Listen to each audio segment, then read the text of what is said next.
Happy Monday to you. It's Card Central 365, a new addition to our Card Central 365 list of shows for this season. It's Mondays with Mike. You see him there on the screen. That's Mike Claiborne, longtime radio man for the Cardinals, and been covering the team a whole lot longer than that. So we'll talk things over with him each and every Monday here on STL Sports Central.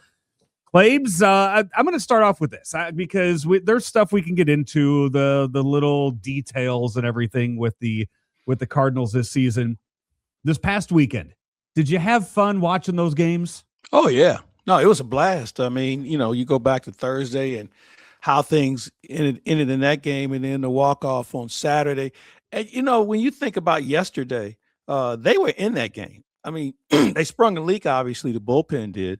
And Dustin May, I know, will be better than what we saw yesterday. But, I mean, think about it. They had a chance. They were in striking distance. They had the time run and Lee runs on base a couple of times. So, they were in every game. I was entertained. Let's just put it that way. I mean, we saw home runs. We saw stolen bases. We saw good pitching. So, yeah, I was happy. And that's been kind of the thing about this team the last few years. It's been the knock on this team the past few years, is that it was a boring brand of baseball, that there was nothing that was exciting about it. And that was the hope when you kind of breathed all of this new blood into the team this year. You bring Weatherhold up. You have these young guys that you're hoping can kind of take advantage of their opportunities. And so far, I mean, again, small sample size, but 3 games in, it's exactly what you were hoping for, and all of the positive what ifs out of spring training. No, I couldn't agree with you more. And you could look at every position. Alec Burleson, a more than accomplished first baseman defensively, comes up with the big home run. You look at Weatherhold, his story speaks for itself. Mason Wynn with some big hits, and the defense is still solid. Nolan Gorman, not the walking strikeout, with a big home run, and also put some balls in play to keep the Cardinals' innings alive. And then you look at the outfield, and you look at Nathan Church, who I think is going to take Lars Newbar's job before it's over with. He made a game-saving catch, or a home run-saving catch, came up with some big hits and really played some sound defense. Victor Scott, the second, was good again in the outfield.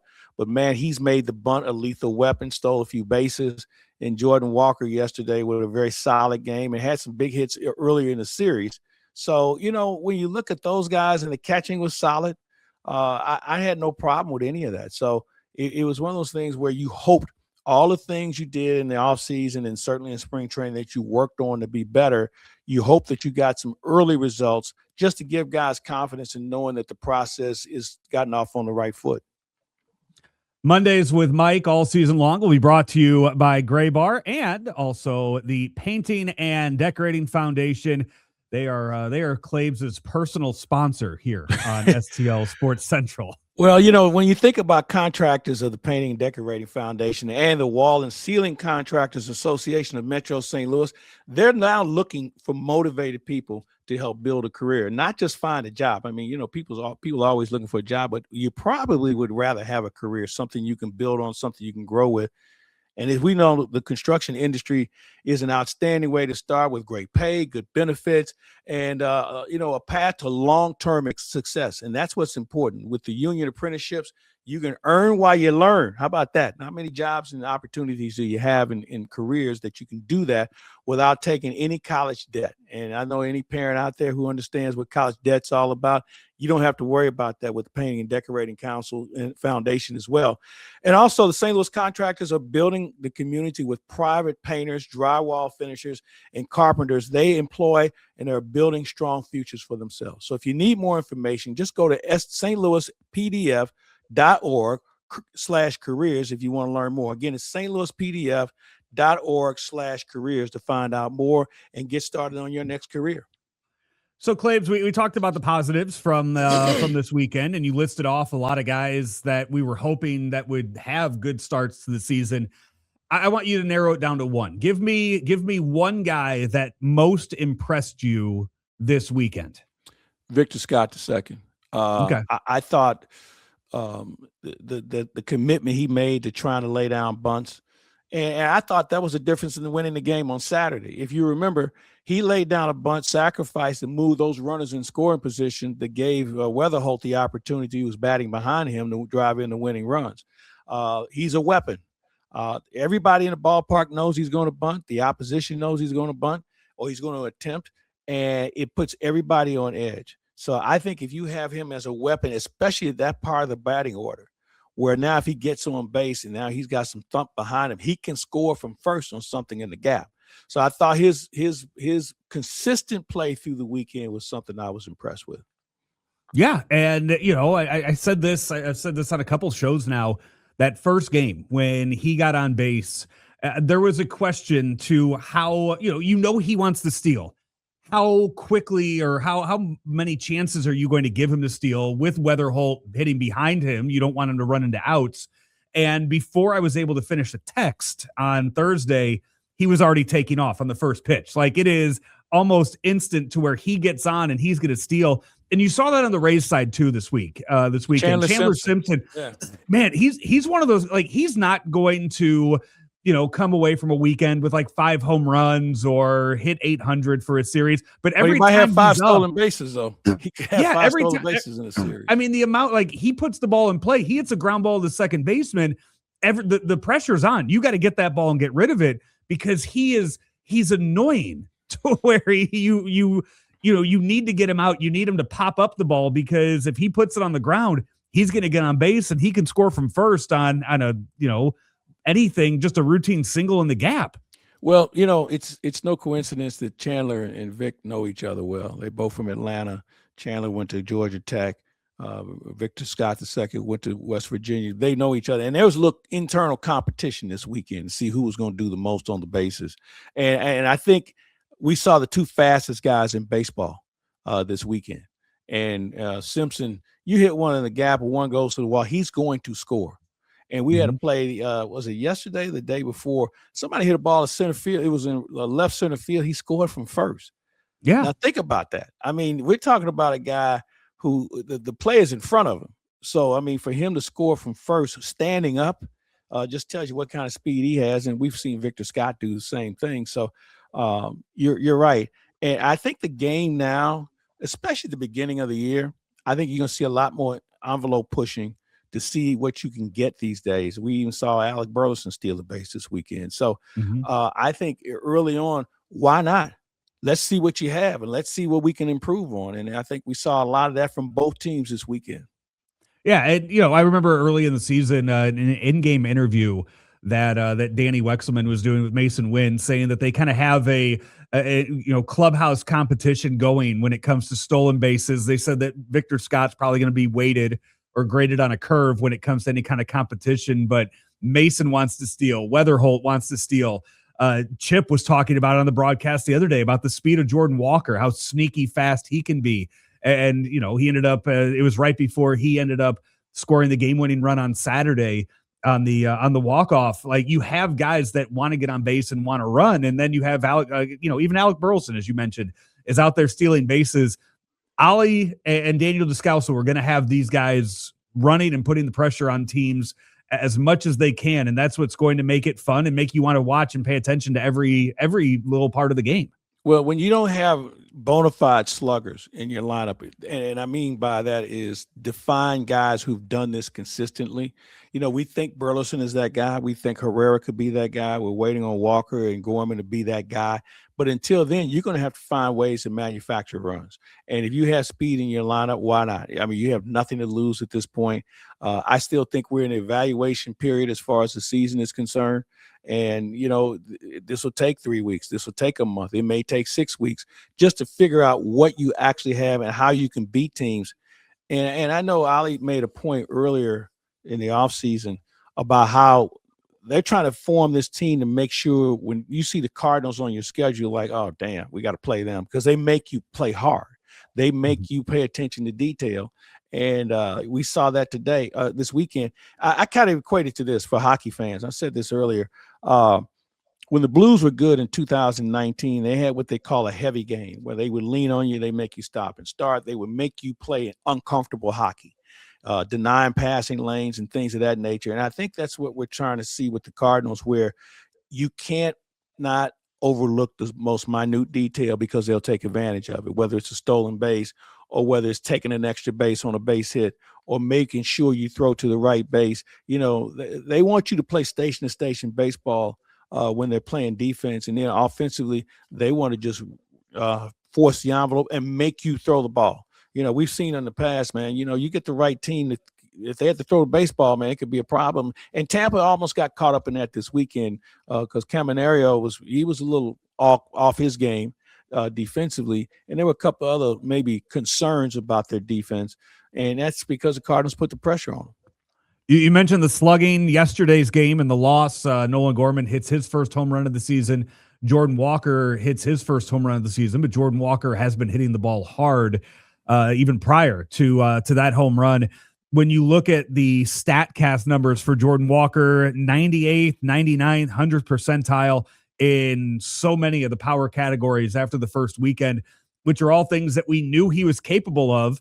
He just needed to stop striking out and stop hitting the ball right into the ground, and small sample size, but you've seen that so far, not only with Walker, but across the board. I mean, Nolan Gorman, the team as a whole did not strike out a whole lot this weekend. Yeah, that's a great point you make. And I thought, and we talk about Walker and strikeouts. Hey, Walker and Gorman are going to strike out, but they're not going to strike out as much. I think what I saw this weekend, their pitch selection was much better than what we've seen in the past. And I thought the walk that Walker earned in the 10th inning on Saturday was indicative of what he's trying to do, is be better in recognizing pitches. Now, granted, there are going to be some guys that are going to get him out because they're really good. Okay. The key is making sure he doesn't get himself out. Let the pitcher, if he's good, he's going to get you out. That's the way the game works. But man, you can't chase, you can't guess. You have to have an understanding what the strike zone looks like, and you have to have an understanding of what they're trying to do and look for your pitch instead of trying to swing at their pitch. We've talked about the positives. We'll get into a couple of the negatives. We'll talk about the pitching side of things here on Card Central 365 when we come back.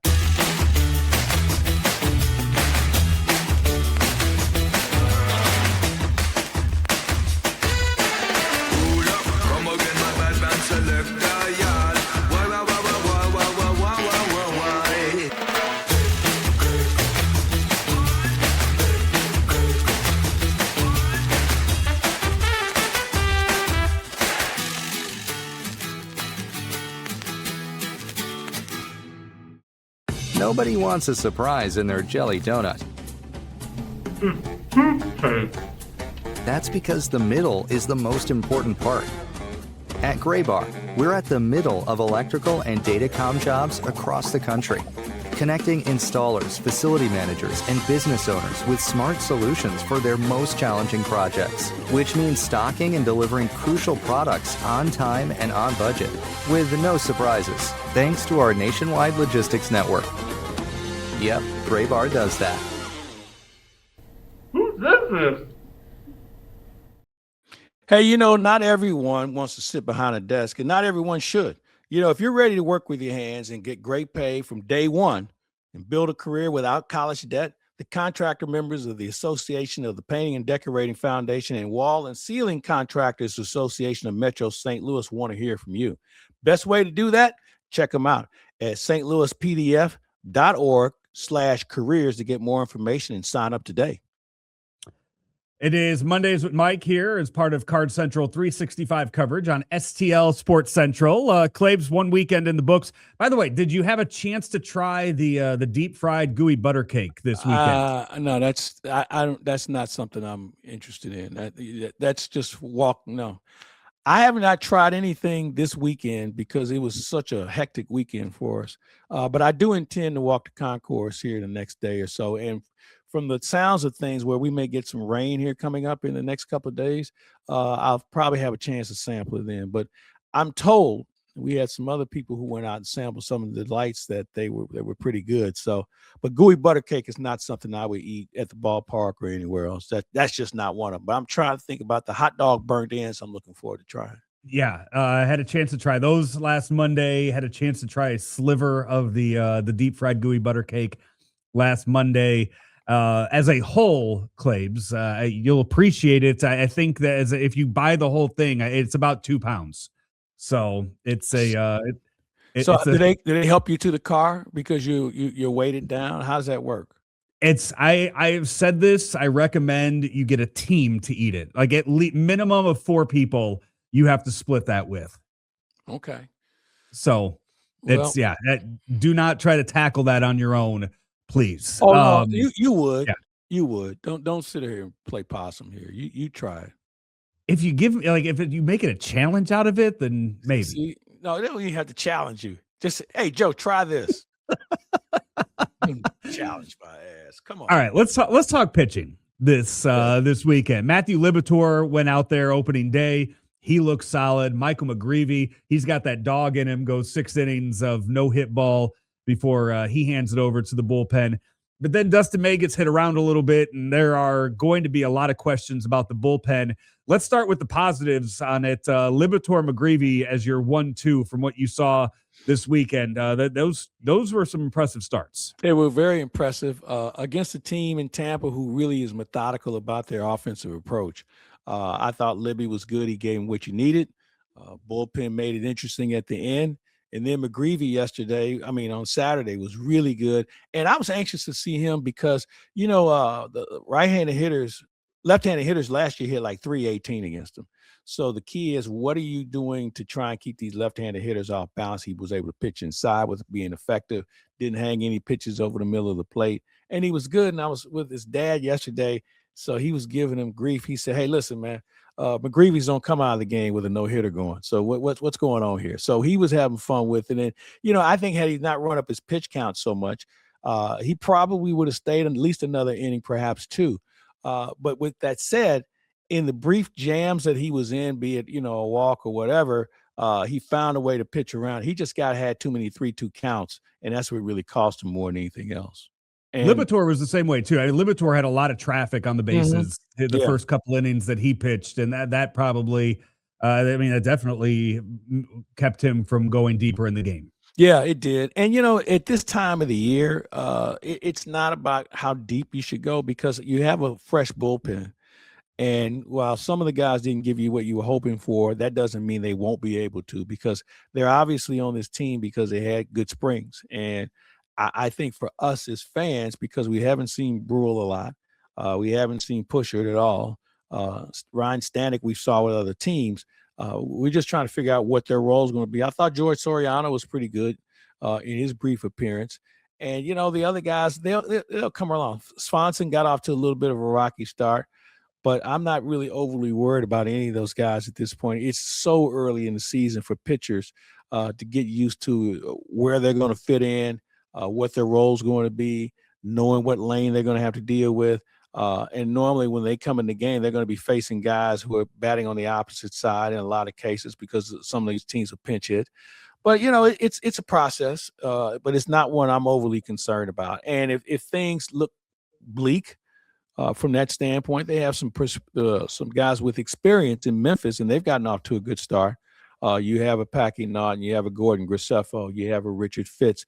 That are all guys that are available down the road. But we're going to give these guys a little bit more runway before anybody starts making decisions on how good they are. Yeah, if you go and dig into the numbers of it, Roycroft and Swanson, they're not getting hit hard. Yeah, they're just exactly.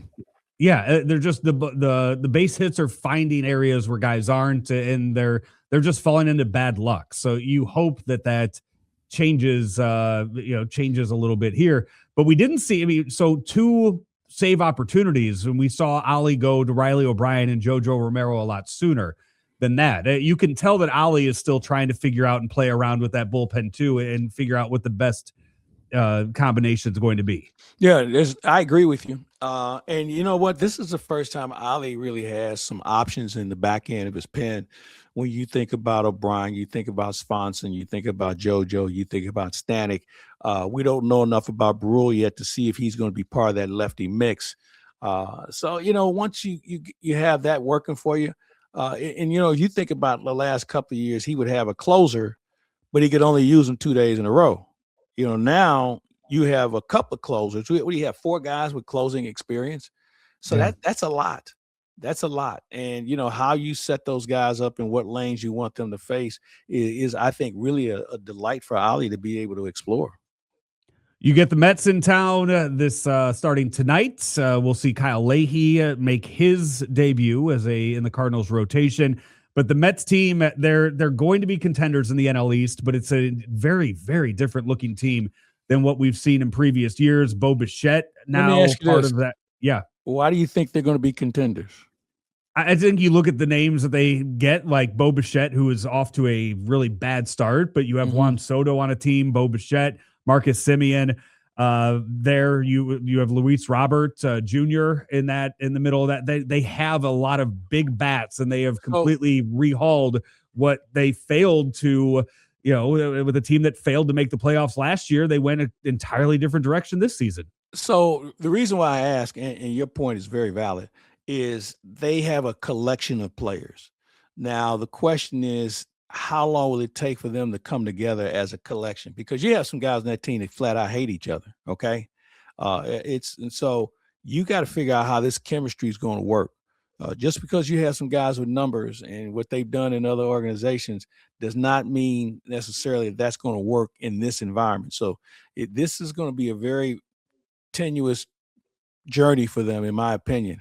And they have a lot of pieces that have proven their point to be big leaguers, but will they be enough to be able to come together as a ball club? And I'm glad the Cardinals are playing them early because they're still trying to figure it out. Yeah, that's 100%. I think they got him like this a few years ago, didn't they? Or there was some team they got early in the season before the team was able to figure it out. And it's one of those you just like to get out of the way. I know they have to go to New York later this season, but it is one, just be done with it for now and kind of move on.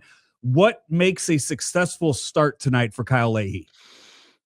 Well, if he can get through the order twice with little damage, I think I'd take that. And that's really what it's come down to now, Joe. Getting through the order twice, unless you have a low pitch count, because teams are adjusting on the fly, and max effort is what you have. Your bullpen, you got to be careful here because you've used quite a few guys over the last 3 games, so you have to figure out who's available to you on that front. But if he can get through the order twice, if he can give up 2 runs in giving up through the order twice, I'd take that for a first outing for him. And here's one guy that I think we all have to be patient and understanding with as he's trying to learn the role of a starter in the majors. It's one thing to start in a minor somewhere. You have that mindset, but there's just so much more in front of you with respect to information. The talent that you're facing is going to be better, and making sure you breathe and not let this thing overwhelm you. And we see that with a lot of young pitchers, but his demeanor is one that I think he's probably fit for this. I mean, he's a guy, a few words, and when he does talk, I mean, he's not a bad guy or anything like that. He just doesn't have a lot to say. He keeps his emotions internal. So we'll see how that transcends when he goes to the mound as a starter.